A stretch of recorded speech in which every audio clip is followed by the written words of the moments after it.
All right, excellent. Hello, and welcome to a brand new episode of The List Show, my third show on this YouTube channel. My name is Dylan Lang. You may recognize me from other YouTube shows such as Dylan Knows. I just did episode 568, I believe, yesterday.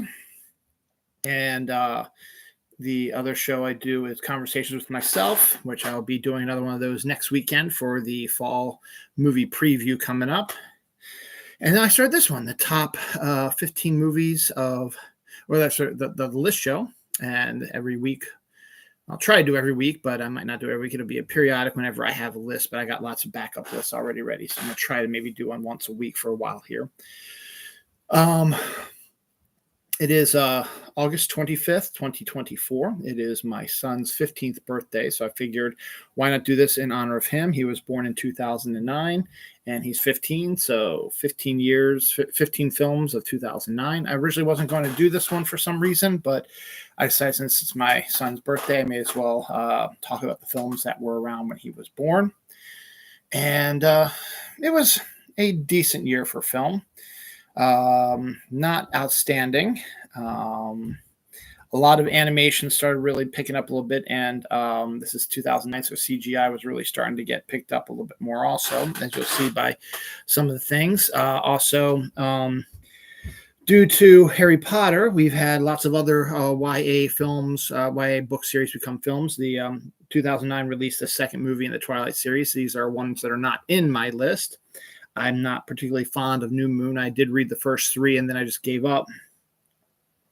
There's another book series that started their first movie this week, but that's in my list, so we'll talk about that in a little bit. Harry Potter does appear in the list as well.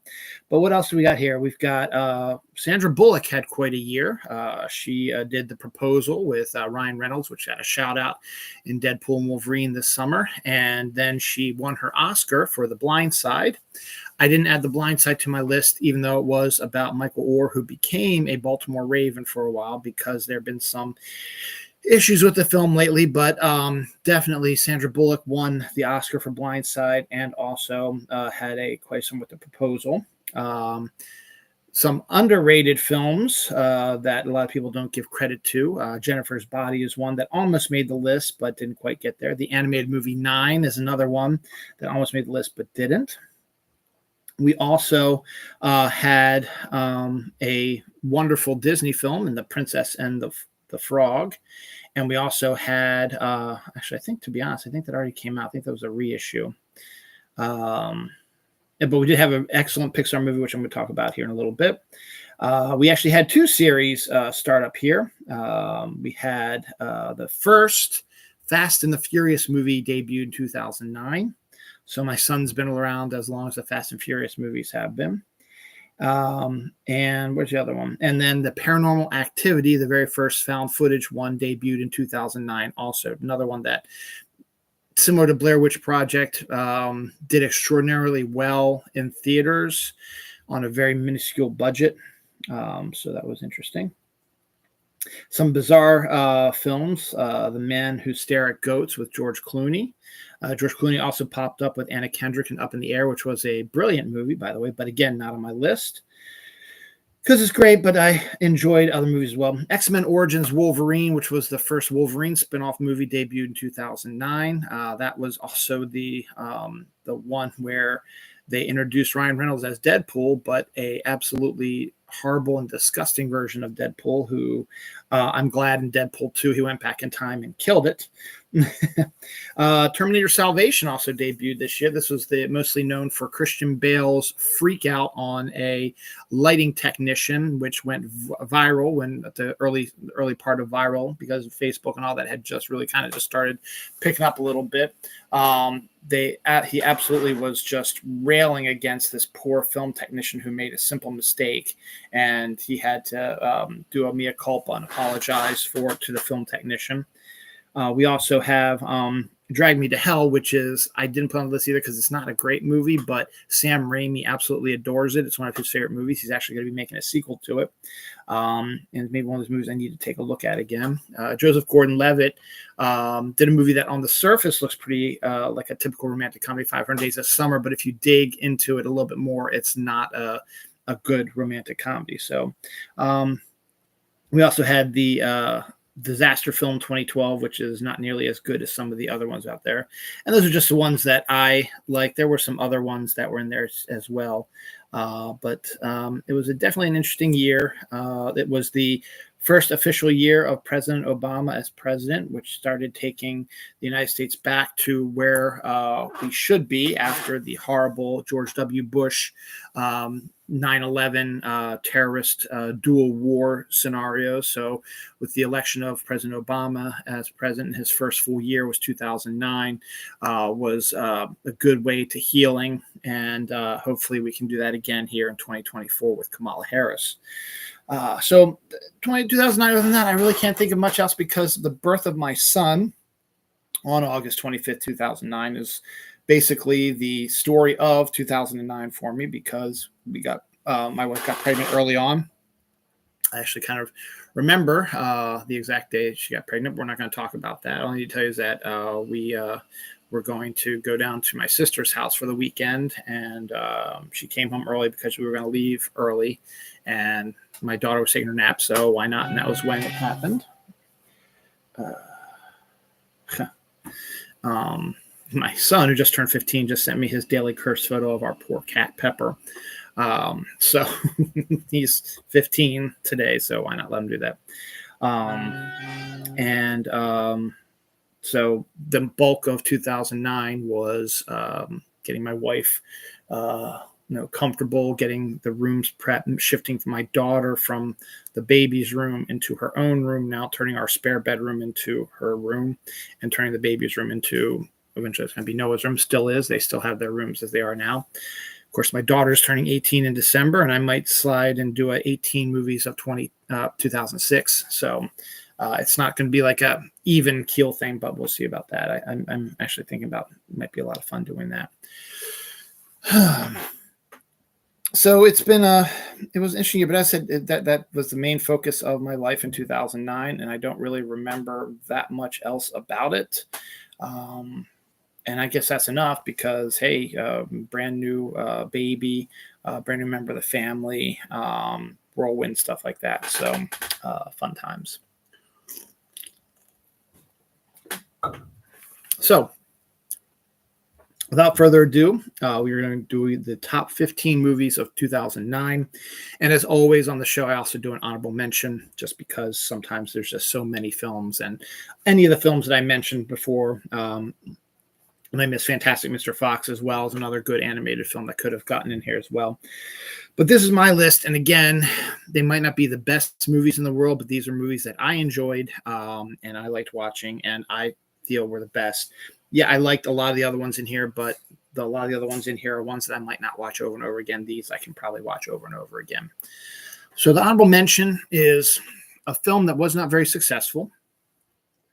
Was based on a comic book, but the premise itself alone should have made it a big hit, and the star of it should have made it a big hit also, but due to the way it was produced and made and stuff like that, it was relegated to the dustbin of no one remembers this film, and a lot of people, when they do, they say it's a trash film. Again, I don't listen to Rotten Tomatoes, but it has a 12% score on Rotten Tomatoes. I own the movie. I like the movie because of, well, the star for one thing, but also because it is based on a comic book and it is an interesting premise that you'd never hear before. The movie's called Whiteout, and it stars Kate Beckinsale, who is a amazingly, stunningly gorgeous woman who is same age as I am, actually. I'm actually a little bit older than her because she just had her birthday, I think in July, and my birthday was in June, so she's the same age as I am. She plays a U.S. Marshal who is stationed at the scientific facility in Antarctica, and her 6 months is up and she's ready to go back to the United States to warmer climes and to leave the U.S. Federal Bureau so she can move on with her life because she's getting bored and sick of it. She doesn't want to spend any more time in Antarctica. But of course, with 1 day left before they leave and a massive winter storm starting to roll its way in towards them, a murder occurs. And being the federal marshal, she has to investigate it. And a murder on Antarctica is also really unheard of also. So she goes in to investigate it, and it turns into this whole big thing which involves frostbite and a crashed Soviet airplane from the 1950s, possible nuclear fusion, diamonds, an axe-wielding murderer wearing all black, in the stark white contrast of the Antarctic. So it's, in general, it should have been a much better film than it was. And it's one of these films where I've always said that remakes should really be relegated to films that have potential, but the potential was squandered for whatever reason. I think Whiteout, because Greg Rucka, who is also one of the best comic book writers out there, created the series with Steve Lieber, and they've done at least two stories of Whiteout. And I think you could probably adapt those two again and get it well done, and maybe either get Greg Rucka to write more or write your own third one or whatever. I guess you can't overdo it because Antarctica is one of those places that does not have a lot of murder, and you can't keep doing that over and over again. So I guess maybe I can see where the difficulty is, but at least potentially a remake of this film, despite the fact that Kate Beckinsale is probably too old to play the role, even though she is absolutely stunning. But that's my honorable mention, Whiteout. As I said, not a great movie, but it's entertaining and it's fun, and Kate Beckinsale is nice to look at, and an interesting premise, and check it out on a hot summer day, if you are just overheated and you just want something cool to watch like that. Probably not watch it during the winter because it is Antarctica in winter, but there you go. Number 15 is a film that was a huge hit. I'm not the biggest fan of it, but the idea itself is the reason why it's number 15. And it's the first of 3 movies.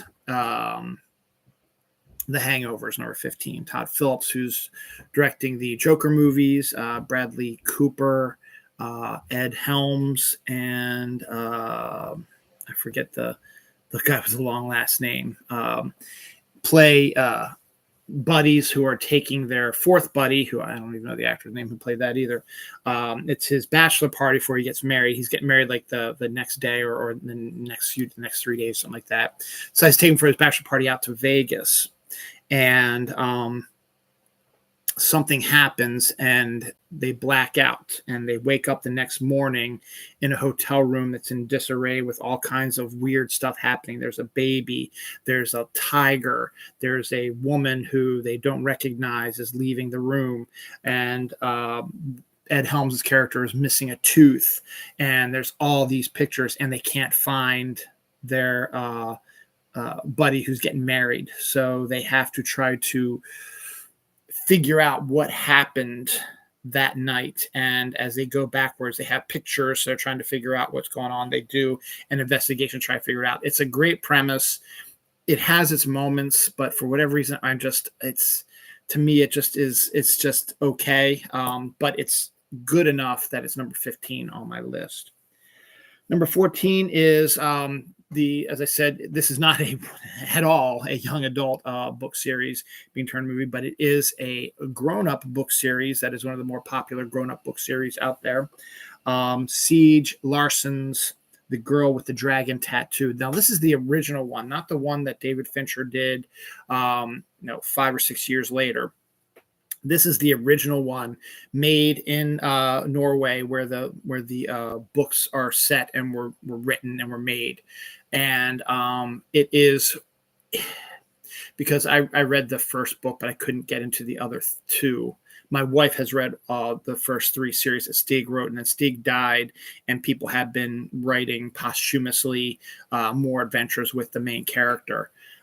This is one of the films that I always say that film adaptations of books or TV shows or whatever, comic books, they never really get it 100% accurate. This book series, the Girl with the Dragon Tattoo, and the other 2, I think one's the Girl Played with Fire. No, that was Hunger Games. The Girl something or other with something had to do with fire, and then another one. They are almost straight adaptations. I don't think there's anything that they cut out or changed around or made different. It is actually almost a straight adaptation, and it's a very disturbing story as well. The main character is a savant when it comes to computers, but she is under the thumb of a abusive man who gives her money, and in order for her to get money, he rapes her all the time.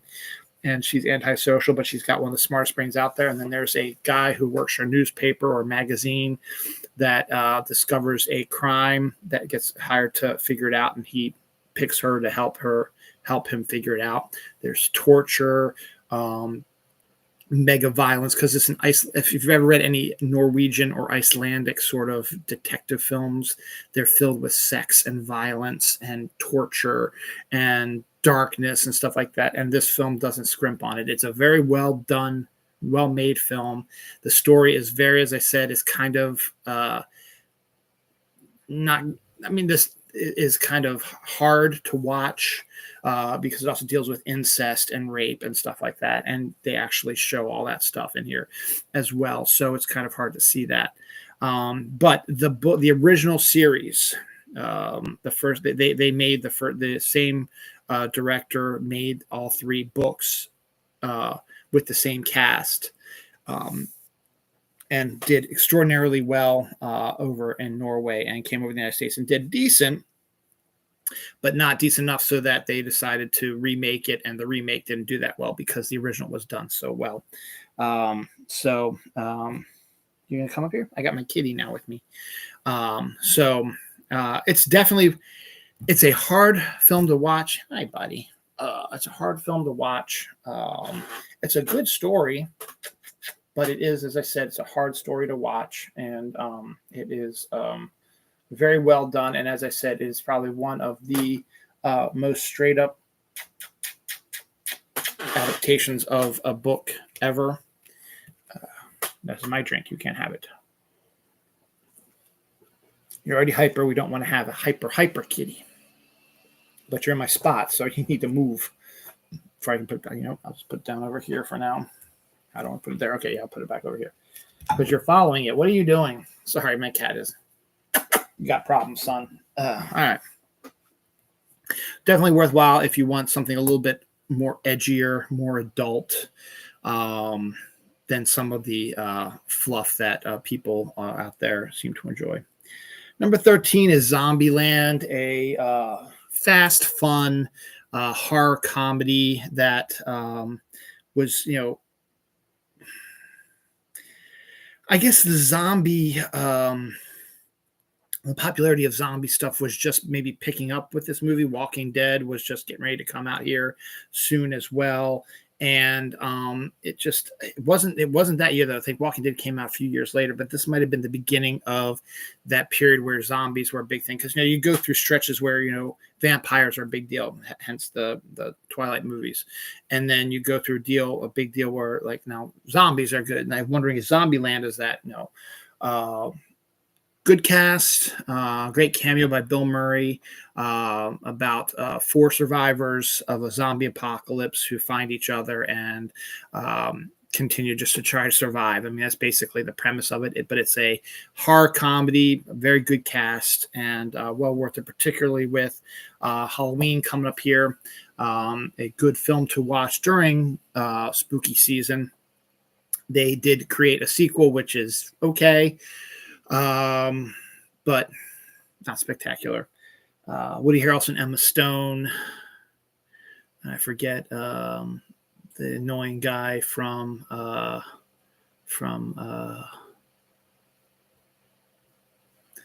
Social. Gonna drive me bonkers here now. There's another thing you're gonna find out is that I do this a lot also. No.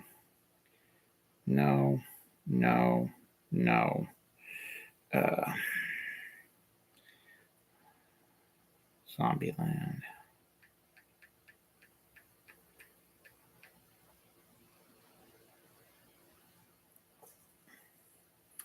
Jesse Eisenberg, Abigail Breslin, Woody Harrelson, Emma Stone, Amber Heard's in it. Didn't know that. Luke Wilson, Dan Aykroyd, I guess, has appearance. Ernie Hudson does too. Must be a Ghostbusters thing. Harold Ramis. And Bill Murray's cameos is hilarious. So, Zombieland, worth it. Spooky season's coming up. If you haven't checked it out, check it out. Actually, we have another really good spooky season movie coming up a little later down the line. I might get a lot of hate for this. While concocting my list, I keep trying to come up with new ideas, and I've come up with an idea for the most underrated films, which I'm still working on right now because I have a lot of them. I don't know if I'm going to do one big list or I'm going to divide into two. We'll see. But I just decided this weekend, I came up with the idea of maybe doing most overrated movie list. And number 12 is definitely going to be in probably the top 5 of most overrated movies. It's Avatar. Now, I know everybody's going to start screaming at me because Avatar and Avatar 2 are the highest grossing movies of all time. Avatar doing it by doing a re-release so they can pass Avengers Endgame, which was the number one, and which is just straight up pettiness on James Cameron's part. And I used to like James Cameron. I thought he was a brilliant director. He is an asshole dickhead in real life, from what I've heard, and an asshole to direct you. But I have to give him credit, is that if he wants something, he may wait for it to get created, or if it's taking too long for it to get created, he will try to create it himself. Hence with Titanic. He's been obsessed with Titanic forever. And I am not one of those people who hate the fact that he won Best Director and it won Best Picture and all that, though Titanic to me is still overrated. Again, will probably be on my list, but probably be higher up on the list. But from the history perspective that I have, his attention to detail in Titanic was outstanding. And then to get the underwater shots, which are actual underwater shots of the actual Titanic, he built a submersible. James Cameron built a submersible that could withstand the depths where the Titanic is and do all that stuff. And he's gone on to build one that can withstand deeper pressure, and has actually gone down to prove that his ship was safe by going into this crew and gotten to probably one of the lowest depths that a human can get to by using this machine. He's created new computer-generated images. He's created new cameras to do that stuff. He's created new ways to world build. But he's also a petty dickhead. And that sort of puts me off a little bit. And Avatar, being the top grossing movie of all time, even before he did the pettiness of having it do a re-release, and it so that it would overtake Endgame, so it wouldn't be number 2, it wouldn't be relegated number 2. It was still, everybody was talking, to have over $4 or $5 billion gross. I mean, so many people went to see it. I can't even imagine, if people, how can someone can sit through that movie more than once. Avatar is a long ass film, which is just basically Dances with Wolves, but on an alien world. And yes, the effects are astounding and the world building is really cool and stuff like that. But in the end, the story is so not there. And Cameron sort of had that issue sometimes where his stories aren't quite there, and the animation, all that stuff does better. But I still have to give it credit for the fact that it has entered the zeitgeist, and the fact that I was thinking that it was like almost 10, 12 years before Avatar 2 came out, between films. And I thought nobody is going, Avatar at the time was, 2009 was, they had never really seen anything like this before. They've seen all that now when Avatar 2 came out, but it's still, and so I wasn't expecting to do gangbusters, but it did. And that surprised the hell out of me. Again, Avatar 2 will probably be my overrated movie list as well. But it's just, I can't describe why I don't like it that much. And I've watched it once and I was like, that's enough. I don't need to watch it again. Maybe I should revisit it, but I really don't want to, because I have no desire to watch it, because I remember when I watched it the first time. Would I catch maybe new details? Maybe, but the movie was boring as fuck. And it was nice to look at, and it was good world building, but it was just as boring as fuck. And I just, but I have to give it credit. That's why it's number 12 on my list. Enough people enjoyed it more than I did. The visual effects of the world building are typical James Cameron. It was the first James Cameron movie he made since Titanic, which was 96. So it's been almost 10 years, almost 10, 12 years, 13 years since he made a film. So it was good to see that again. So, but he's such an arrogant, petty little prick. And that sort of turns me off a little bit. But again, as I said, I can't ignore the world building, the effects, and just the utter amazement to me about how much money it actually made at the box office. And then the sequel turns around and makes almost the same amount. So, and then look, I do own the DVD. Sure. Am I going to upgrade to Blu-ray? Fuck no, I'm not going to. In my eyes, the only his earlier movies, the only really movies that I think I would upgrade to 4K from James Cameron would be The Abyss, which I did, Terminator 2, and Aliens are like the only three that I probably do. The original Terminator, maybe, but not so much. True Lies, not so much. Titanic, not so much. And the Avatars, I don't give a rat's ass about the Avatar movies. But as I said, I have to give it credit. It's number 12 on the list. As I said, 2009, maybe I could have put like an Up in the Air there, The Blind Side or whatever, but I have my issues with those movies as well. And I just think because of the zeitgeist that this movie had on the world, it had to be in the list. But it's my list, and I think 12 is probably the appropriate spot for it.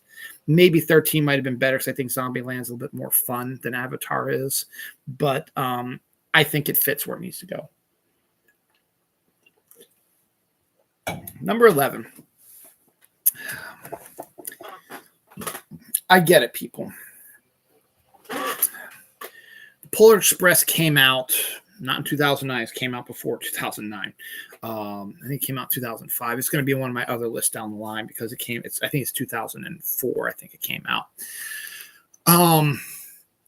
Because I'm going to do a 20 films of 2004 eventually. So I think the Polar Express came out in 2004. And Robert Zemeckis is one of my favorite directors. And a lot of people gave him crap when he was trying something different with the Polar Express.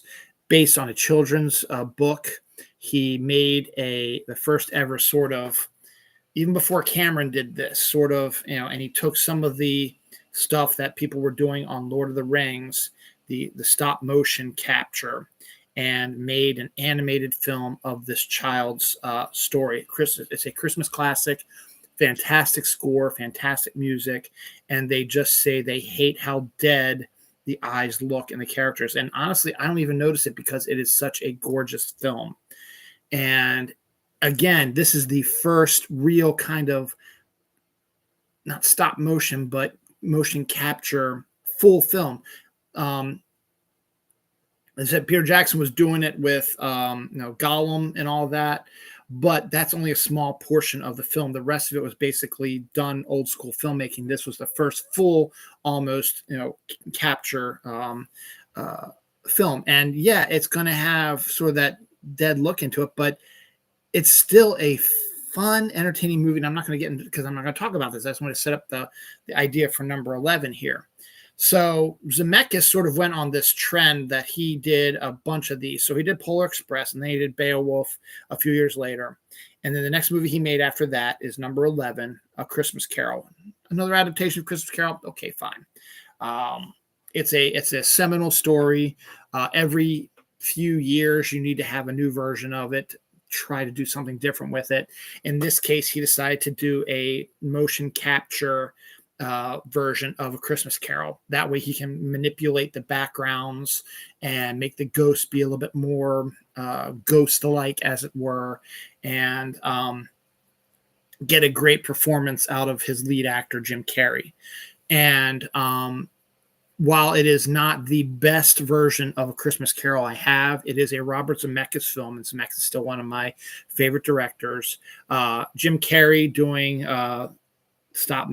motion capture is really interesting. He actually plays a number of characters, just like Tom Hanks did in the Polar Express, and each one is distinctively Jim Carrey. Not distinctively, he's distinguished himself between different characters, and it's gorgeous to look at. And the same critics said that, while it looks a little bit more lively than the Polar Express did, it still has this creepy feel to it. And you got to think about that, though. Christmas Carol is a creepy story if you think about it. I know this for a fact because I can actually talk about it because I was in a version of it in high school. My senior year of high school, I played, what's his face? Cratchit, Bob Cratchit. And it's a weird story. I mean, that's why, who is that? Most Wonderful Time of the Year. The song says, like spooky stories or something like that. It's because Christmas Carol is a spooky ass story. It's got ghosts and time travel and one of the most dickish characters you've ever met. And it is a iconic story about a totally disgustingly evil human being who, after being visited by 3 ghosts, I'm going to get into that in a second, changes for the better and becomes a better person. And it's a great thing to have. That's why people like going back to the well and like doing different versions of Christmas Carol, because it is such a seminal story. Now, I've seen this thing on Facebook all the time that at a trivia contest, this guy lost because the question was how many ghosts visited Scrooge. And the guy said 4, and it was wrong. And the guy says, not really, because I will die on this hill. So if you don't know the story, you're like, what the hell are you talking about? But if you know the story, you're like, wait a second. He's absolutely fucking right. You have your 3 ghosts of Christmas past, present, and future. But who started the whole thing? The ghost of Marley. That's number 4. So he was visited by 4 ghosts. The 3 were the ones that changed his mind. Marley was there to warn him that if you don't change your ways, you're going to end up just like me. He's the setup guy. So that's why you don't see him that much. But that guy is absolutely right. That trivia contest should totally apologize and give him the win because 4 ghosts did visit him. Now, there's also a fantastic Peter David, who's one of my favorite writers of all time.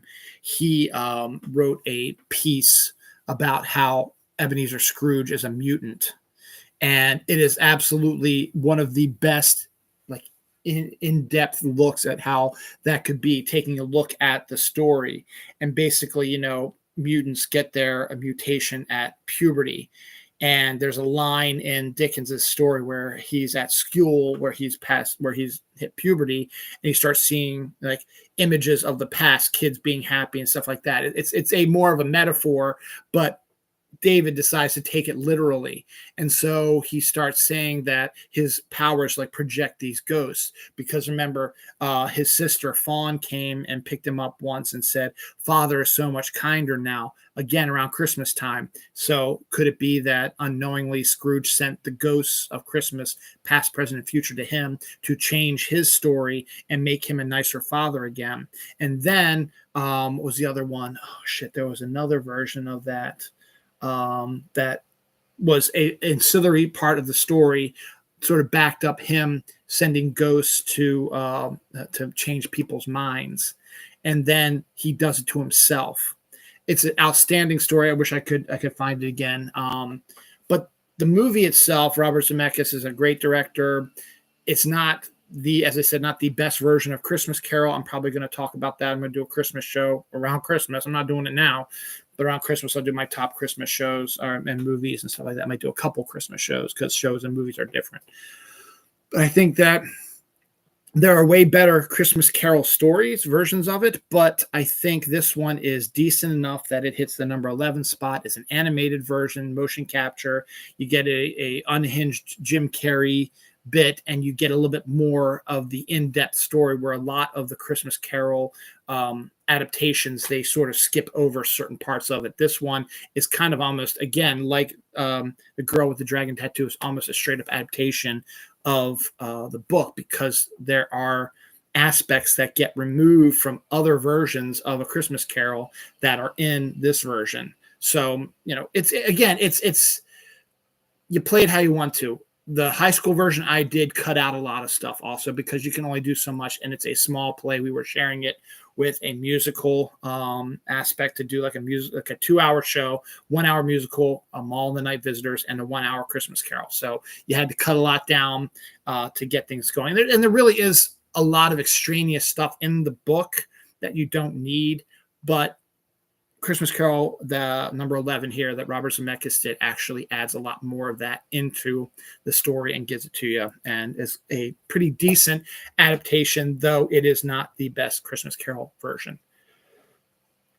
I could probably do a list of all the Christmas carols actually out there. That might be an idea. Top Christmas Carol movies. Because there's so many of them, you can make it's probably not gonna be a big list. I mean, I say there's a lot of them. There's probably 8 that I can think of off the top of my head. I think it might be more than that, actually. You think about that.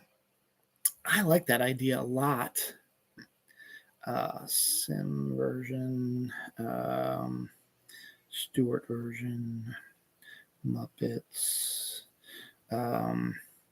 musical version, Scott version, Zemeckis version, Scrooge. You can make a case for that. Well, we're not going to talk about that right now. So you get a sneak peek. Come back in December, you'll get my Christmas. That's a good idea. I like that idea a lot. See, that's why you do this show. You get these great ideas. Number 11 is Christmas Carol. Number 10, we're at our top 10. Number 10 is a film that a lot of people don't know about. And it kind of came out and people are like, okay, but it is from one of the most visionary directors out there with a very visionary script, another adaptation of a children's movie. And I don't hear much about it. I'm going to get it because it's been I've only seen it once. And I need to see it, but I kind of remember liking it a lot. It's Where the Wild Things Are, based on the children's story. Spike Jonze is the director. Catherine Keener, Max Records, James Gandolfini, Mark Ruffalo, Paul Dano, Forrest Whitaker, Lauren Ambrose, Chris Cooper. Hell of a cast. Catherine O'Hara, Steve Mazukis, Mark McCracken, Nick Farrell, Angus Sampson, Benicio del Toro, Michelle Williams, Tom Noonan, Charlotte Gainsborough, Natalia Kaznashevya, Olga Golovanova, which is a great also. It's a great Spike Jonze movie. Spike Jonze is one of the most visionary directors out there, and he really hasn't been doing that much since then. And it's just, it is a really fascinating movie that is not getting the love I think it deserves. And I think you'll hear that from a lot of people, is that it's, and it probably belongs on my underrated list. It's actually a really entertaining movie. And obviously you have to expand it a little bit to film it into the movie version. So they do add some extraneous things to it, but just the visuals and the direction and even the acting that much is it's something that you've never seen before. And for people who are always complaining that, they're doing the same thing over and over again. Yes, it's an adaptation of a story, but we've never seen it in a live action version. And this is actually it was a really hard, film to turn into a movie, or a book to turn into a movie. It's a small children's book, and to do it the way that Spike Jonze did it was outstanding. So you gotta love it. So I'm gonna give total credit for it. So I made number 10. Where the Wild Things Are is outstanding film, and it's about time I should definitely. I don't think I actually own it. It's about time. I think I need to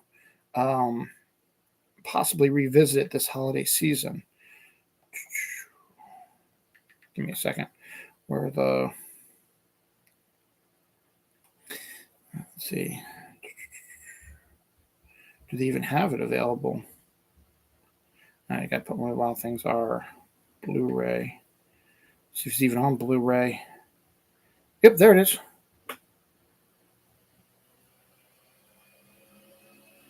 Oh, what is this one? It's a different cover.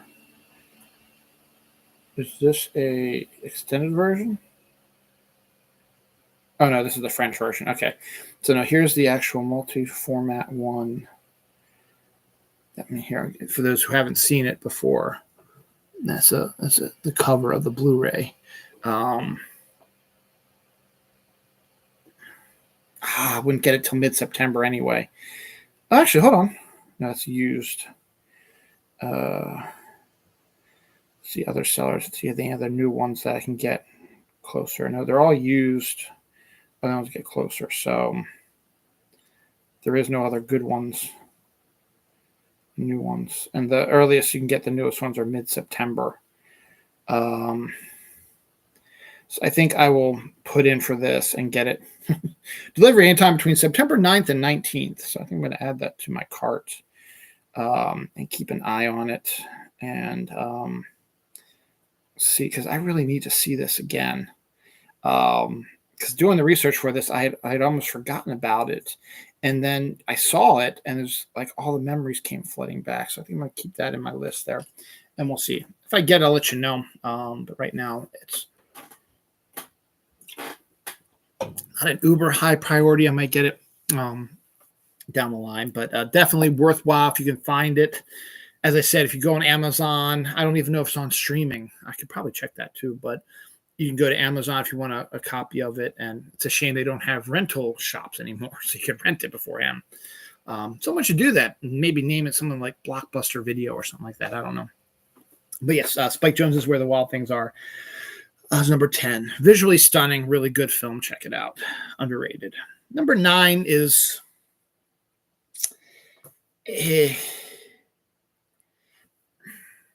interesting film. And again, when you've gone back to the well with a certain character over and over again, you need to add something new and different to it so that it is not a typical repeat over and over again of the same storyline or the same sort of acting. So, going in, like I've seen other films with these characters in it, so I know what I'm in for. This is Guy Ritchie's Sherlock Holmes. Most known for because in 2009, at this point, Robert Downey Jr. had just come back into prominence with the first Iron Man movie. Maybe the first Iron Man movie was in 2007 or 2008, something like that. It might have been 2008 because 2009, 2010, 11, 12. I think it was 2007 because they took a couple years off and Iron Man 2 didn't come out in 2009. I don't know, regardless. But so Robert Downey Jr. was back into being a popular actor again after his first appearance in Iron Man. Let's just say the first one's come out. So because it made such worldwide stuff and people were reporting how good of an actor he was. We already know he's a good actor, but he's been through so much of the his drug problems, stuff like that. And movie distribution companies didn't want to deal with him because of his risk of going back into drugs. But he had been clean for years when he got the Iron Man gig, and they talked to Jon Favreau, and he said, yeah, he was, there all the time. He did what he was supposed to. You should totally pick him up. So Guy Ritchie said, okay, we'll give him a flyer on this. Teamed him up with Jude Law as Dr. Watson.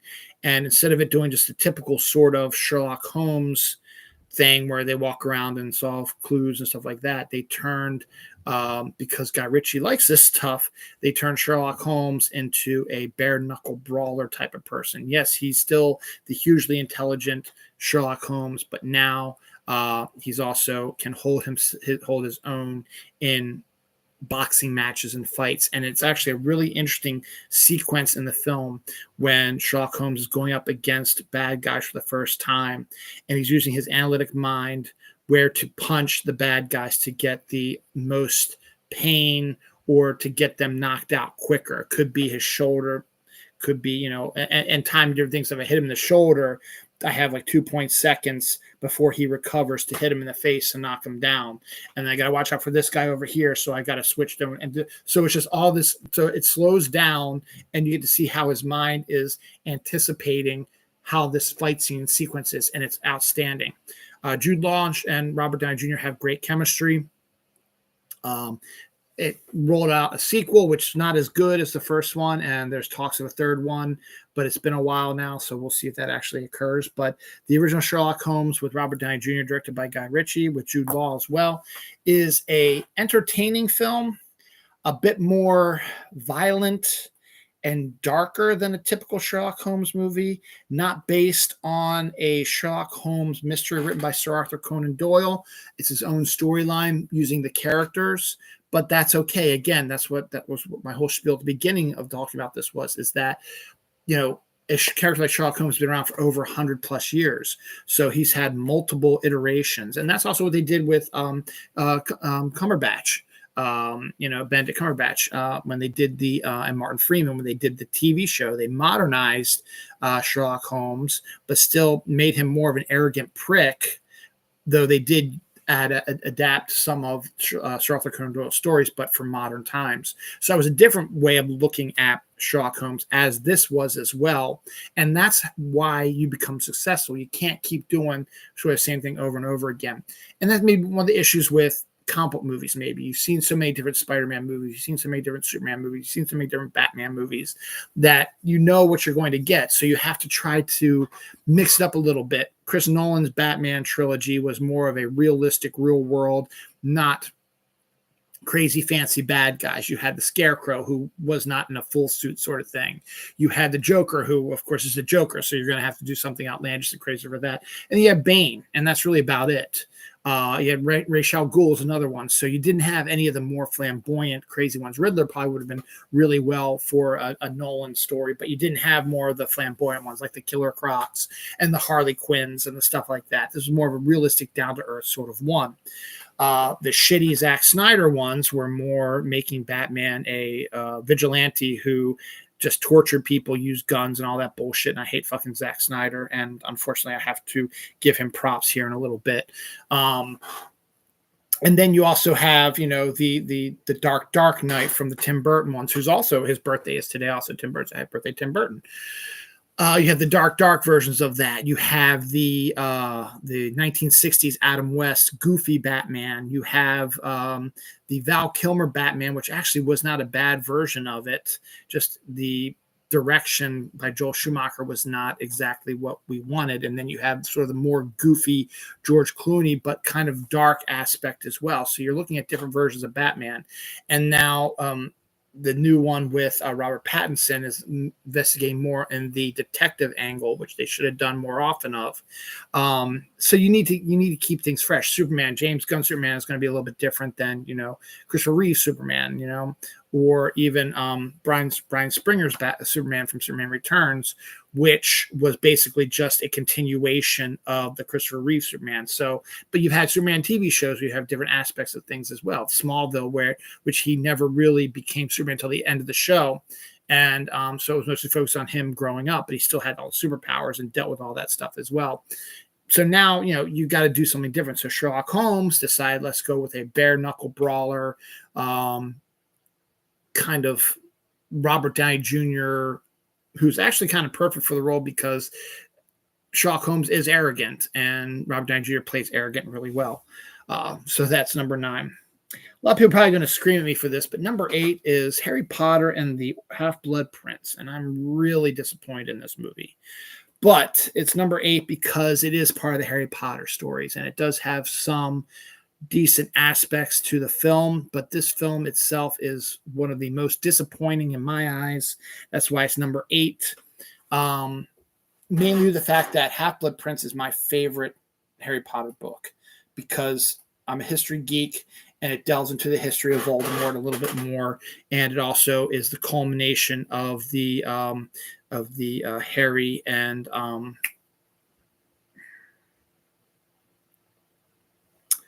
who's he ends up with? The God damn it, my mind sucks. Weasleys.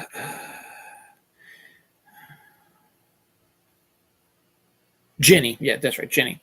So the culmination of the Ginny-Harry relationship, which they had built perfectly in the books, building up to this point in Half-Blood Prince. and the history of Voldemort was great. And you get the big, I'm not going to ruin it for the people, but everybody knows it, the big death at the end. And it's a darker, much darker book because after Order of the Phoenix, now everybody knows that Voldemort is back. So it is a much darker place, and it's the war is beginning to start, and you're already seeing volleys here and there. And so the book itself is fantastic. It is after the over extension of number 5, which was absolutely a shit book, to be honest. It had, again, if you excised like half the book, it would be one of the best books in the series, but they didn't. It's the longest book in the series, and it's kind of shitty. You had to get into this mindset where the war is starting. We're at the very beginning. We're not full-fledged there yet, but it's the very beginning. So volleys are being shot here and there. It's not full on yet, but there is, people are dying, weird things are happening, and there's not much the kids can do except try to, survive at school and learn while they know that the grown-ups are risking their lives to try to stop this. So it pisses them off that they can't help. And that all adds to how good the story in the book is. The movie did not give me that. The movie, and that could partially just be because wrong place, wrong time. It has been told that Daniel Radcliffe has mentioned before that he was drunk for the majority of the filming and does not remember filming the movie all that much because of the pressure of the stardom, and because we're looking at, he's at the 6th book now, and he's starting to get burnt out on the character because he's an actor. That's the way it is, and they've been hitting him boom, boom, boom, boom, boom, with minimal breaks in between, and it's been burning him out. So he turns to alcoholism. We didn't have Gary Oldman's calming presence on set to try to get him through that, and the story never really built the Harry-Ginny relationship. They just sort of flung it on you here in this book. And they've been building the Rupert and Emma story, but again, they just sort of throw you into that as well. And again, they excise a lot of stuff. They excise all the Quidditch stuff, which was a big part of the story. They excise that. They excise the history of Voldemort, which drives me absolutely bonkers. It excised the beginning chapter where the Prime Minister of London meets the Prime Minister of Magicdom. And that is a really decent scene also. And you get that sort of, they're stuck in the school. The grownups are getting out. They're constantly reading newspaper to see. And the thing is, they read newspaper, and the first line out of Ron's mouth in one of the chapters is, "Who died today?" or something like that, because they know that a war is starting and the volleys are happening, and there's nothing they can do about it except stay in school. And then you get Snape finally getting his dream of being the Defense of the Dark Arts professor, which is a great storyline in the book, not so much in the movie. And it just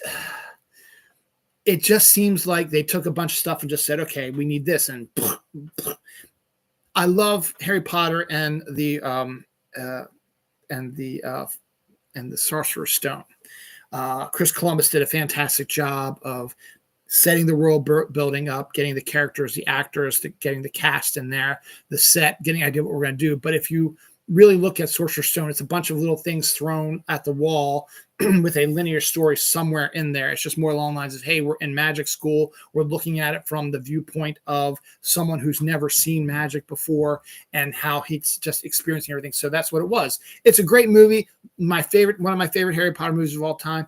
But again, the story itself is just sort of bam, bam, bam, bam. It's sort of like that's what they did with this one. But in this one, it sucks. Now, there's some bits and pieces that work out pretty good. But there's a lot wrong with it. And it's disappointing. And it's one of those that I don't really watch over and over again because it is not as good as some of the other ones. Now, one of the aspects I will give it credit for as a director does have the constant darkness around the movie. It's like it's shot in sort of a darkened sort of, everything's darker because the story's darker. Columbus did that in Chamber of Secrets, where Sorcerer's Stone was all about light, magic, all this stuff, but a darker presence occurs in Chamber of Secrets. It's a darker story and a darker movie. So Columbus lowers the lighting down and turns into a darker thing. So the director of Harry Potter and the Half-Blood Prince does something similar by making things consistently dark as well, which to me is a fine thematic way to do stuff because that's what it is. It's the darkness rising. And they cut out the entire funeral for the character that dies at the end, which was another fantastic sequence. So there's lots. So this movie, Half-Blood Prince, has more excised out of it that I wish was back in it, just as much as Prisoner of Azkaban did. Prisoner of Azkaban is one of my least favorite ones because director came in and just said, Alfonso Cuarón came in and just said, fuck it, this is what I want to do. And we'll do some stuff that were in the book, but this is what I want to do. So he took a lot of that stuff out and threw it out in the garbage. That's fine. Goblet of Fire was it should have been 2 movies to fit everything in there, but some of the stuff that they excised, I'm okay with. Some of it I'm not. I thought the finale in the maze was stupid because all it is in the movie is just them trying to get through the maze, whereas in the book they have magical things they have to pass through, which I think would be a better story, but again would cause the movie to go longer and be more expensive. Or the Phoenix is the one movie where taking out the excess shit made it a better movie. Or the Phoenix is my least favorite book, but one of my favorite movies because it is quick, clean, clear, and you excise a bunch of the bullshit you don't need and get it to a direct story you want. Half-Blood Prince took out all the wrong stuff, did not follow up, the build up to Harry and Ginny's relationship. It just sort of happens. And it would be a whole lot better if the whole Quidditch thing would have happened because that was more the emotional escaping of where the relationship started was due to what happened with all the Quidditch stuff and stuff like that. So it's just a lot of stuff that was missing that they did not need to toss out, and they did a bad job of excising what they need to. But that being said, it's still a decent film in the series, covers what you need to know to get to the end. So that's why it's number 8 and not higher. Number 7's Coraline. Henry Selick, who directed Nightmare Before Christmas. Yes, he directed, not Tim Burton. Tim Burton was the writer of it. Well, co-wrote it with Caroline Thompson, but he was the original creator of it with a children's book and some other stuff. That came up with the ideas for the designs and stuff like that. But it's Henry Selick's movie. And Henry Selick ended up making this film for Neil Gaiman based on his short story. And again, he added some stuff because the short story would have only made like a 47-minute long movie, where if he just adapted it straight from that story, so they added some stuff. It is a visually stunning, as most stop motion movies are, visually stunning film. Very well done. Its animation is outstanding in this year, 2009. It's showing the next level of stuff. This is the different stop motion in 2009 than it was in 1993 when Nightmare Before Christmas came out. And it probably was able to go a lot smoother and easier. Stop motion is still one of the hardest film genres to make, but with more updated effects and ways of doing things, it's actually probably not a bad, it's probably now better than it was back in the 90s. So Coraline is another really good, not really for kids, but kind of for kids, darkish sort of animated film. Very well done. Stop motion is probably the best way to do it. Neil Gaiman, he's under fire right now for a lot of stuff he did that, is turning him into something that, we maybe should have seen before, but still, it's a good story. Henry Selick did a really good job. Coraline is number 7. This is going to be the hardest thing for me to do. So here we go. Let me take a sip here of liquid courage.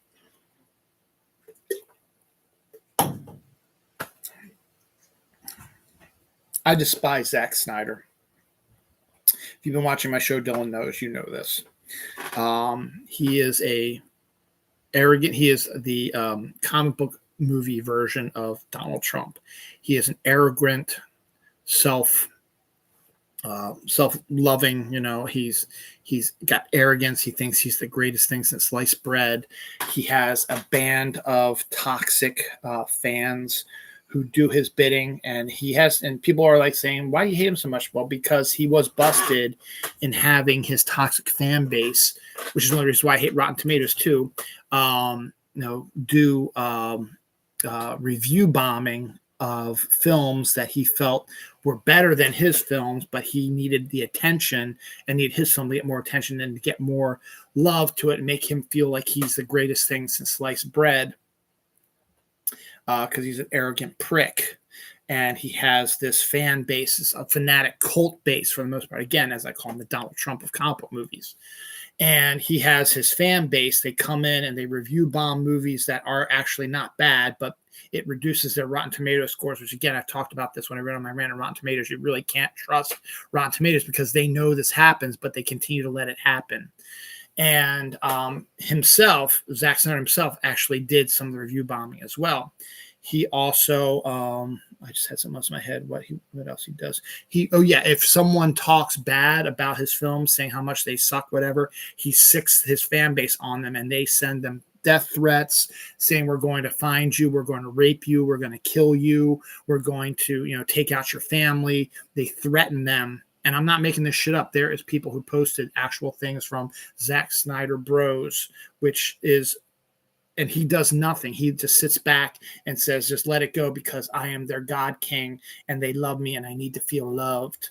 And it was even more in evidence when he was making the Justice League movie. And a tragedy occurred. It happens. And I feel bad for him that his daughter ended up committing suicide. So he had to step away from the movie, and they brought Joss Whedon in, who is just as toxic as Zack Snyder, but is not as, he doesn't have the toxic fan base that Zack Snyder does. But he came in and he totally changed up how Justice League was because it wasn't working. And they thought he could do it because he did Avengers. We find out more along lines, the making of that film, that he was absolute nightmare to work with to a bunch of the actors. Some of whom, deserve to have their stuff heard, but there are some that, okay, we hear your problem, you keep pressing it over and over and over again. You need to stop. We get it. You need to move on a little bit. And so it tanked at the box office. So everybody was saying, blah, blah, blah, blah. And then Zack Snyder comes out a few years after it came out and says, yeah, I have a director's cut that's so much better. And everybody's like, oh, really? We need it. So the whole release the Snyder cut came out. So during COVID, and we had lockdown 2020, Warner Brothers needed content. Says, okay, fine, give us your director's cut. And here's where Zack Snyder really became a arrogant prick.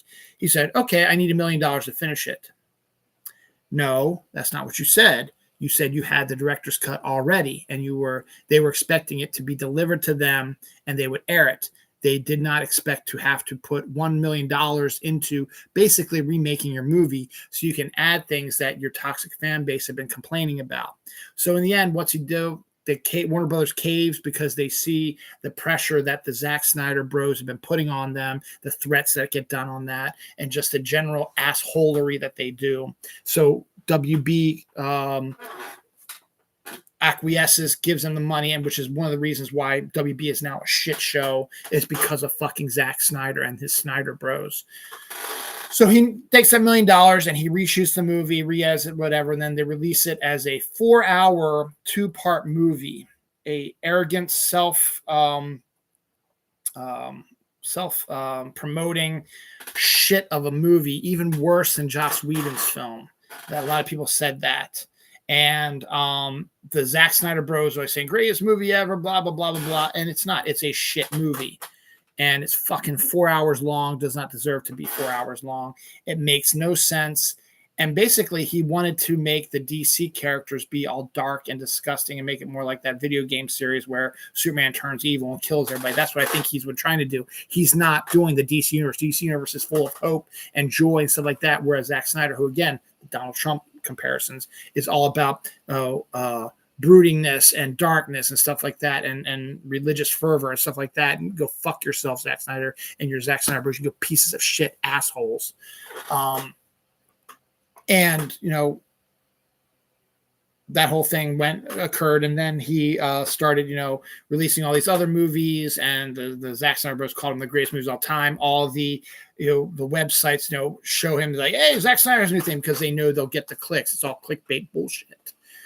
And then he's got his Rebel Moon bullshit coming out, which actually showed how bad of a director he actually is. But still, Netflix is like, yeah, okay, we'll give you all the money you want to do director's cuts and extra director's cuts of the same fucking movie. And then they gave him money to do a dark, graphic, sexual, violent, animated film. He can go fuck himself. He's a piece of shit, trash person. With a toxic fan base that he has not reined in because they're doing his bidding because he wants to be your Lord and Savior of comic book movies. He's a bullshit asshole, con artist, fuckface. And I have the difficulty to say number 6 on this list is Zack Snyder's Watchmen. I will give credit to Snyder. This is before he took over the DC universe and the Supermans and the Superman Batman stuff and the Justice League bullshit and the sort of toxic fan base. This is back when Zack Snyder was just making movies and did 300, which was a decent movie, not a great movie, but it was a decent movie, and did some other films as well. And Watchmen was always one of those comic book products that was, a lot of people believe, is unfilmable, which it kind of is. If you read the story, it's kind of hard to figure out how you're going to do this. So I'll give Zack Snyder credit. I don't think he wrote the screenplay, but he found a screenplay that did a really good job of adapting Watchmen. Now, it changed up a few things here and there, which you're going to have to do anyway. And he uses his sort of 300 style, which is okay, but it gets grating after a while. The dark, the bleached out colors, it's annoying as fuck. But at that time, it wasn't quite as bad because he hadn't hit that toxic Donald Trump level yet. So Watchmen was actually a pretty decent film. It made bank on opening weekend, made about $69 million, but then it sort of went downhill after that. But I went and saw the movie theater with my wife, and I enjoyed it. I think it's a very decent adaptation. Now, to be fair, I'm not the biggest Watchmen fan.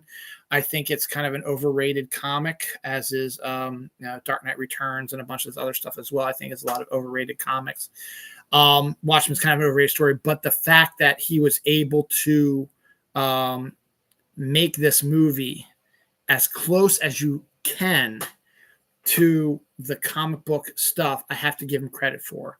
And you got Malin Ackerman, who is a hot as fucking hell actress who has a beautiful sex scene in it, which is a beautifully shot sex scene, I should say. And I know it sounds like a perverted thing to say, but that's truth. But you've got a pretty good, decent cast. And again, sort of the washed out colors, but they did pretty much get everything you wanted out of Watchmen into the movie. And so the unfilmable movie became a filmed movie that actually is pretty decent. That's why I have it number 6, but I'm loath to say that, but I'm okay with saying that because this is before Zack Snyder lost his way and became this toxic shitbag that he is now. Watchmen is number 6. Number 5, Sean Levy is the director of the hour right now. He did Deadpool and Wolverine, which is going to probably be I don't know. I think Inside Out still has them on the ropes right now, but it's going to be either the first or second highest grossing movie of the year. It's crossed $1 billion already, and it is probably the most. It is the most highest grossing R-rated film of all time. So you got to give him credit for that. Sean Levy's had a really good career, particularly joined up with Ryan Reynolds for Free Guy and the Apollo the Atom Project, and then Daredevil Wolverine. Deadpool Wolverine, and he's done a bunch of other stuff. You got to also remember he is one of the producers and writers of Stranger Things, and he also was one of the creator, writer, directors of the Night at the Museum movies. And number 5 is Night at the Museum 2, Battle for the Smithsonian. The Night at the Museum trilogy of films with Ben Stiller is one of the best family trilogy films series out there. It is, I believe, also a highly underrated family trilogy that doesn't get enough coverage as it should. Wonderful casts, and just a really neat idea. Let me get the cast list up here for this number 2, because that's the one we're talking about. You've got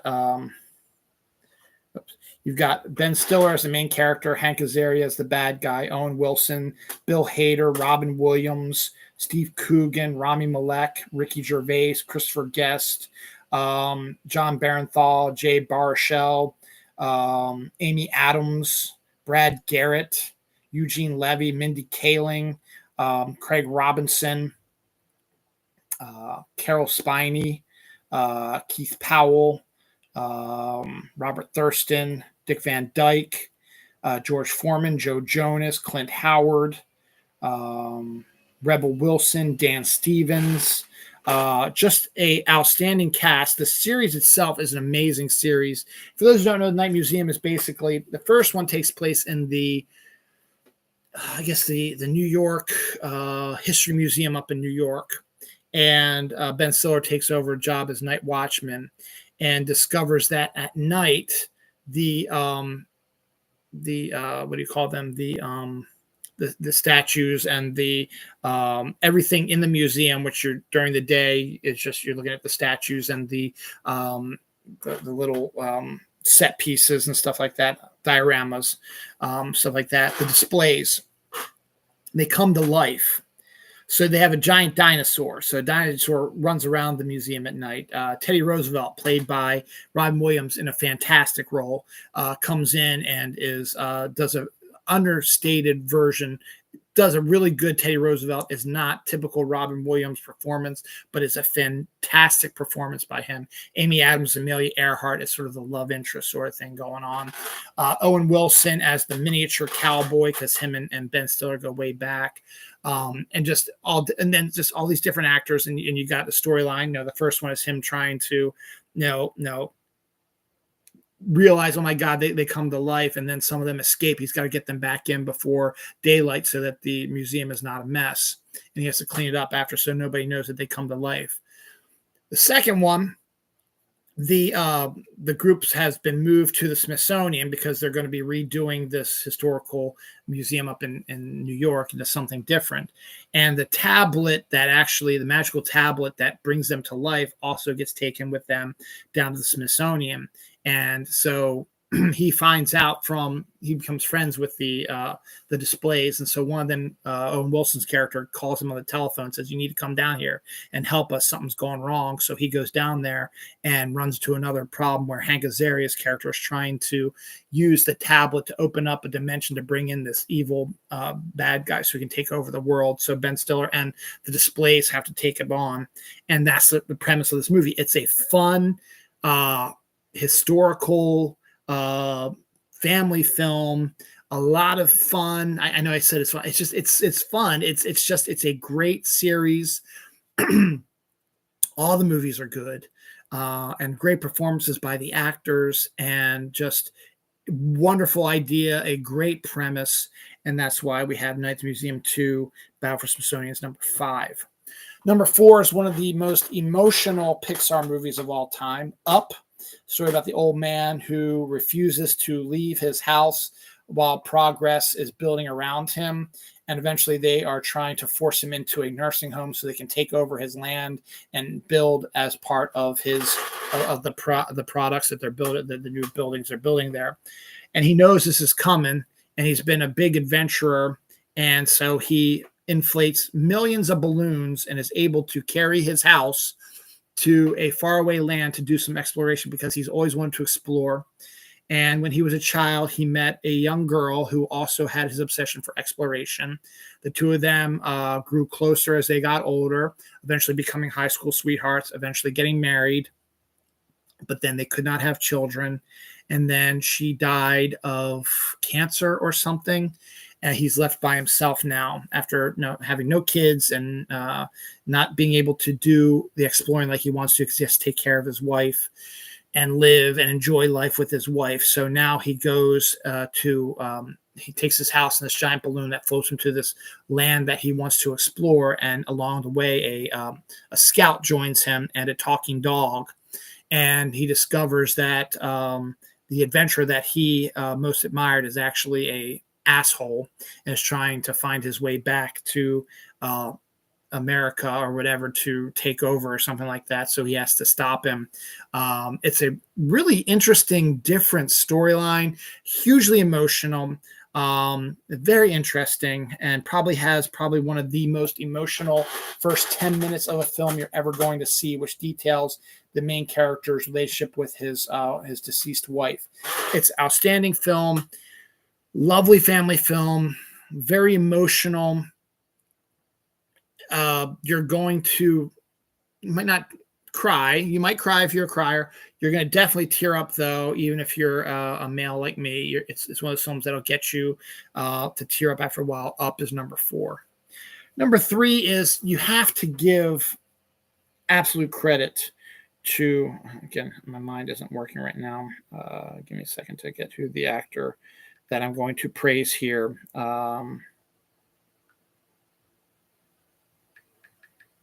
There it is. It is Sam Rockwell. You got to give credit to Sam Rockwell.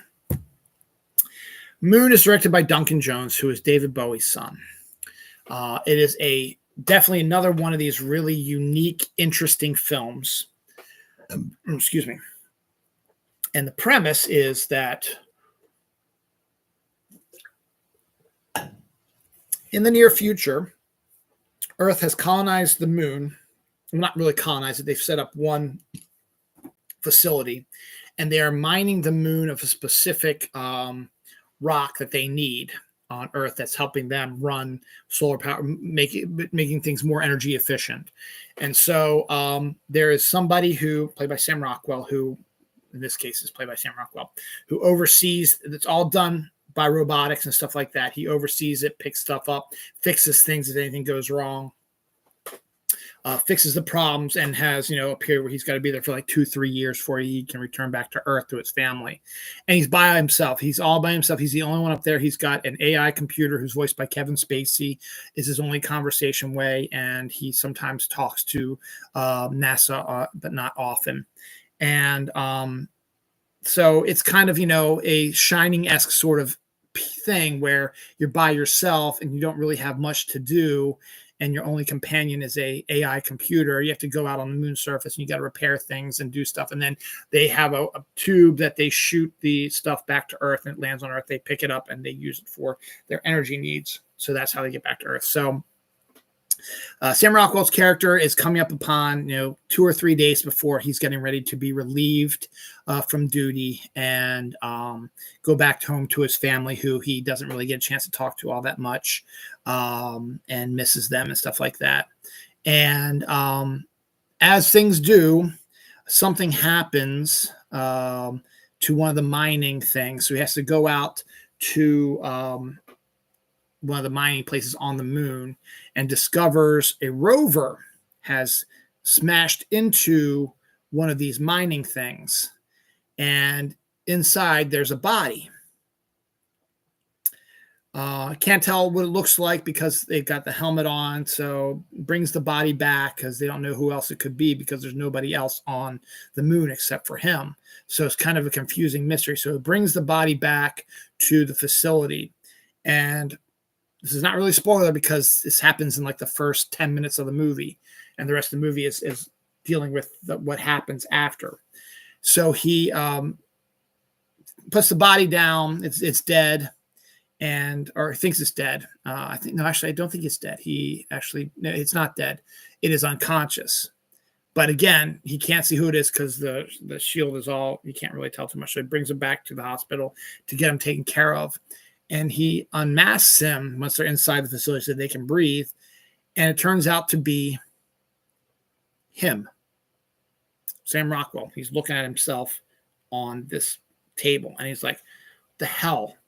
And it's maybe thinking that he is going a little insane or whatever. And all of a sudden, when that gets revealed, the computer starts acting a little funny. The AI computer starts acting a little funny as well. Then this other Sam Rockwell wakes up, and that's the rest of the movie. I don't want to spoil more because you just got to see what happens. And there is a nice killer twist at the end about what's actually going on. But it is a one-person show. No offense to you, Kevin Spacey. You barely are involved in it. This is Sam Rockwell's movie. He absolutely should have gotten some nominations or won some awards or whatever for this role. It is an amazing movie, one that a lot of people don't know about. It does tend to drag a little bit near the end because you know what there's something coming and you want it to come, and you got to feel the pressure of them having to do something. I have to be very vague because I don't want to ruin the movie for people, but they have a limited time to do something, and it sort of drags a little bit when you start getting into that aspect of things. But in the end, it's still a absolutely brilliant movie. It's called Moon. Sam Rockwell gives a fantastic performance, and absolutely everyone should check it out. If you like space movies, survival type movies, this is the type of movie you want to check out. Number 2 is another movie that really didn't hit movie theaters, but it came out in this year, and I'm going to put it on here because it is one of my new favorite spooky season movies, Trick or Treat. I've heard about Trick or Treat before. I never actually watched it until a few years ago when I actually got a DVD copy of it, and I watched it one weekend in October when my family was away, and I loved it. Trick or Treat is an anthology horror film set on Halloween night, and you follow what can only be described as a Halloween, is the spirit of Halloween. It's a little miniature. Actually, I think I have him. I think I set him up yesterday to get ready for spooky season. I got the pop. His name is Sam, and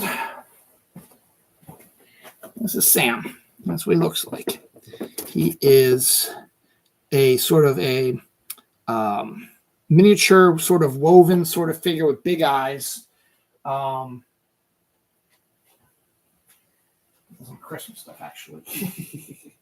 With big eyes, who is technically like the spirit of Halloween. And much like with Scream, there are rules to the season. And those people who do not follow the rules, he kills them. But it is an anthology series, and the way it's done is very well directed because it's an anthology series, but it's all happening on one night. So characters, there's like 3 or 4 different stories, and characters from each of the different stories interact into each other's stories. So you got to try to kind of find a linear way of how things work, and it actually isn't that confusing once you get to it. But the main stories are, you have a couple coming back, a young, like 20-year-old couple coming back from a Halloween drinking. So like that woman's wearing the sexy costume, and her boyfriend or husband or whatever is wearing a typical costume, and she's done with Halloween now.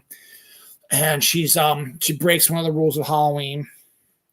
The second story follows Anna Paquin's virginal character, who's wearing a Little Red Riding Hood, who is being dragged into the woods by a bunch of her female friends to sort of undergo some sort of initiation.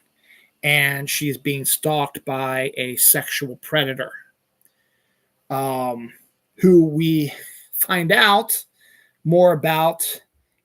He's a sexual predator / serial killer. We find out, played by Dylan Baker. He has his own storyline, which details his serial killer ways and sets up his encounter with Anna Paquin's character.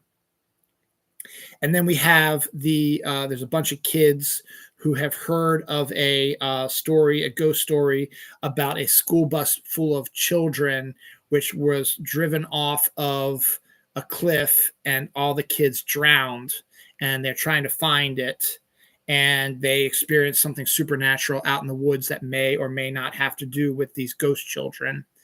And then the driver of that bus, who is the one who is charged with the killing of the kids, is also someone who despises Halloween and is the one that has a one-on-one battle with Mr. Sam over there in one of the most craziest sequences. So all of these storylines converge, mixed together.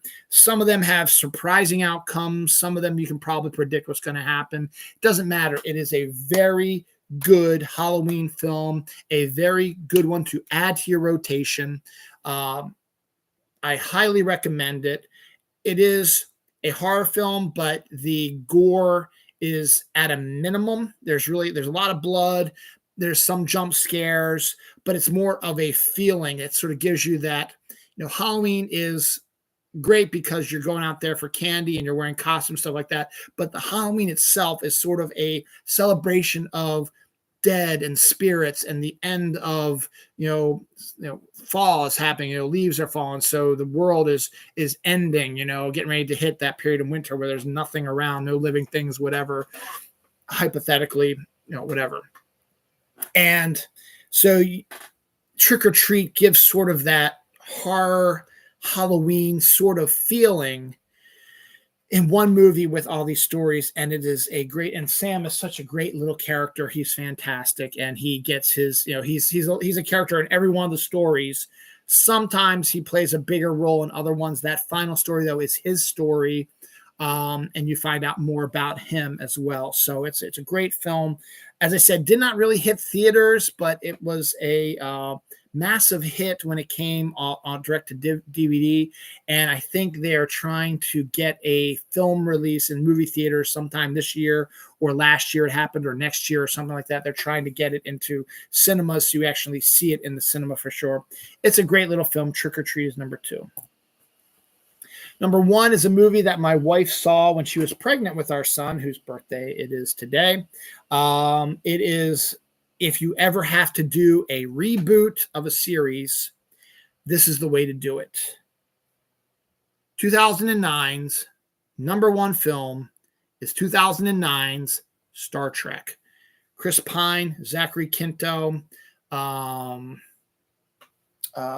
Cho, the woman who was Gamora. Let me get the cast listing here. Directed by J.J. Abrams, Anton Yelchin, Simon Pegg, Zoe Saldana, Carl Urban, Leonard Nimoy, Chris Hemsworth, Eric Bana, Majel Barrett, Bruce Greenwood, Greg Grunberg, Deep Roy, and then a lot of other little. Just trying to see if there's anybody else that pops out to me, but that's the main thing. If you ever want to do Winona Ryder, that's right, she's in it. Ben Cross, Clifton Collins Jr., Farron Tahir. It is a fun science fiction action film with a great youthful cast. But what makes it such a great movie is it is a reboot of the Star Trek series, because here's the issue with Star Trek. Star Trek has a specific thing. You have the 1960 TV show, and you have the 6 movies. And you can throw the animated series in there as well. That's that's Nimoy and Shatner, DeForest Kelly, George Takei. Oh God, I don't want to leave her out.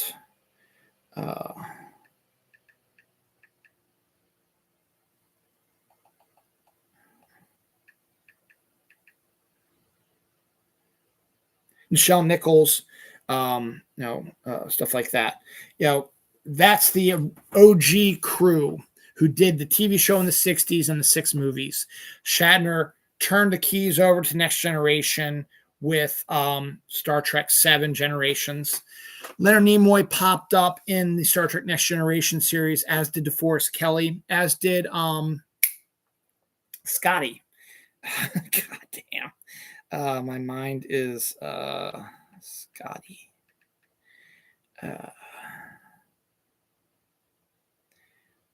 James Doohan. Also, he popped up on Next Generation as well. And then you had Leonard Nimoy pop up in one of his final film roles ever to pass the baton from one Star Trek to the next. But Dylan, how can that happen? Here it is.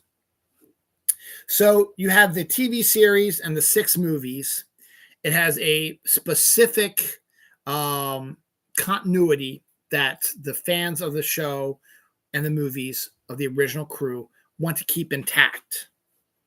So if you try to do a younger version of the Star Trek crew, if you wanted to redo, more adventures of their 5-year mission set in the 1960s and cast all new actors in it, you're going to have to stay within continuity. And on top of that, if you put Scotty or Spock or any of these characters into any trouble, they're going to live because they survive all the way through to the 6th movie. So it becomes not a big deal.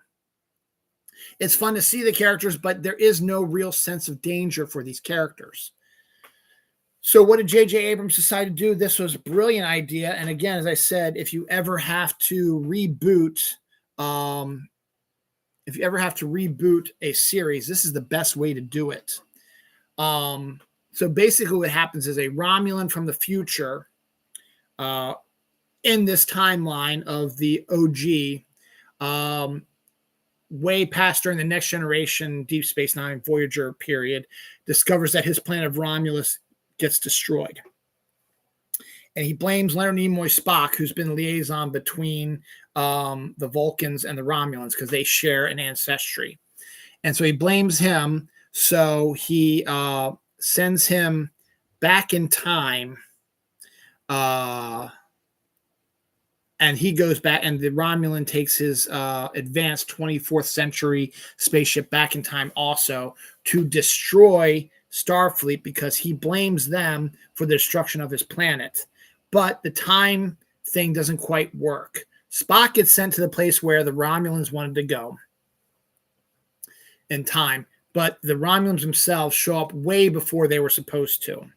So they end up changing history and waiting for that moment where they can take on Starfleet because they have to wait now because they have a specific point they want to hit. So for years, they're waiting in the past, but they made one simple change by destroying this one ship and the crew member on board, which was the father of Captain Kirk, who died on the day of his son's birth. Now, in the original OG timeline, Captain Kirk's father was their present father, helped him become the man that he became.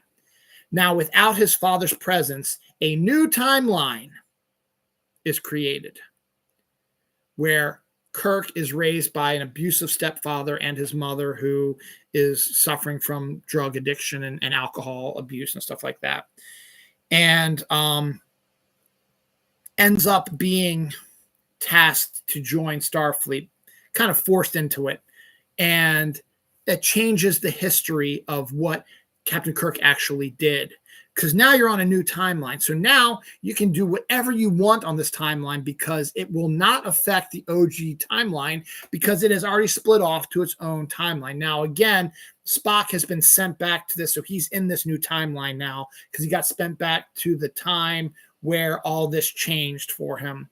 And now he's stuck in this new timeline.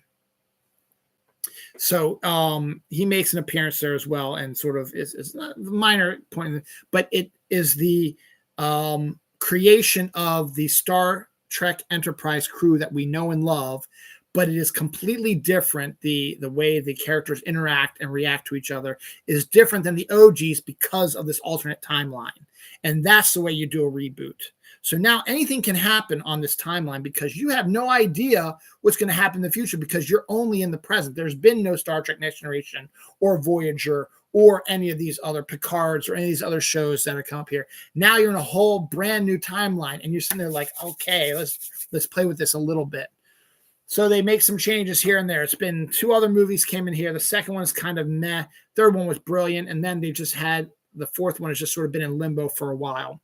And we're hoping that we're going to get one soon because Chris Pine's getting too old. All the characters are getting too old to do the roles, which is a shame because this extra timeline, this new timeline, had so much stuff we could do. We could have done with this crew and made the stakes higher. And you could have killed off some of the main characters. And not knowing what was going to happen, or you could alter them forever because it's a different timeline. It's not going to affect the main timeline. And this is an outstanding idea. I got to give J.J. Abrams 100% credit for that. He kind of screwed the pooch on the second one, But the third one was actually pretty decent, and we're starting to see the Star Trek that we know and love, but it's not the same, and it is not a story that happened in the original OG line, and the characters, the characterizations, the interactions are all different now too, and that's why Star Trek is number one. It is. I watch this movie all the time. Whenever I'm bored, I want to throw it in there. I watch it because it is such a great film. Chris Pine is great. He and Zachary Quinto have great chemistry. Zoe Saldana is fantastic. Anton Yelchin, John Cho, Simon Pegg, Little Roy. These are all great characters and new things happen. And Bruce Greenwood is fantastic.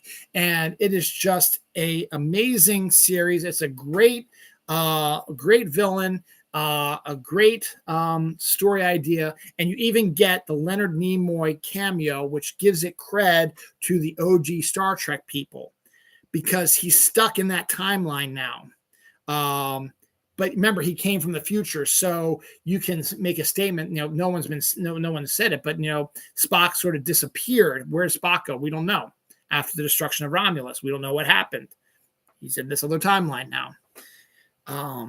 And you can kill him off too, because let's say Cecil Nimoy's been dead for a while now, and his character isn't coming back, and there's really no reason to bring it back. So he can die in this new timeline, and that's that. I wish and pray, I hoped they would have had a better, a quicker turnaround between movies. So the third one came out, 2016? Something like that. It's been almost 12 years, 10 years. Maybe it was 2018, something, but it's been 10 years since the last one came out. And it's disappointing because it's such a great cast. Now, Anton Yelchin passed away, unfortunately. And that's just, unfortunately, what happens. It was 2016 then, because I think he was in that movie and they were able to show it after he passed away. So that's good. So yeah, absolutely. If you've not seen Star Trek 2009, walk, don't run to see it. It is, even if you've never ever seen Star Trek before, this resets everything. It's a straight on reboot, and it might make you a Trekkie. And once you see this one, you'll probably want to see 2 and 3 in this series. But then it might make you want to go back and see all these other Star Trek things that are going on in the OG timeline. So I highly recommend that. So that is what we have for today. Thank you for watching Volume 3 of the top 15 of my list show, the top 15 movies of 2009. Hopefully you'll like my list. If your favorite movie from 2009 is not on it, I'm sorry, these are my movies. You can make a list. You can add a comment with what movies you would add to it. But that's it. So hopefully I'm going to try to make a couple new episodes next weekend, one of which I think I'm going to do. I'm going to do my Conversation with Myself show, which I'm going to do my fall movie preview, and then I might do my top 10, top 15 movies of fall 2024 that are coming out, probably 10, because there's really not a lot that I'm really anticipating out there. Then I might do another sort of top 10 list of, maybe the top, not top 10 list, but a top 20 movies of 2004 might be a good one I haven't done for a while, or top 30 films of 1994, which is another good year. So we'll see what happens. We'll get into that a little bit, but thank you for watching and enjoy the show. Wish my son a happy birthday if you can, and enjoy your week. Back to school here in Maryland. Summer's over for my kids, unfortunately. All right. Thanks, guys, for watching. Bye.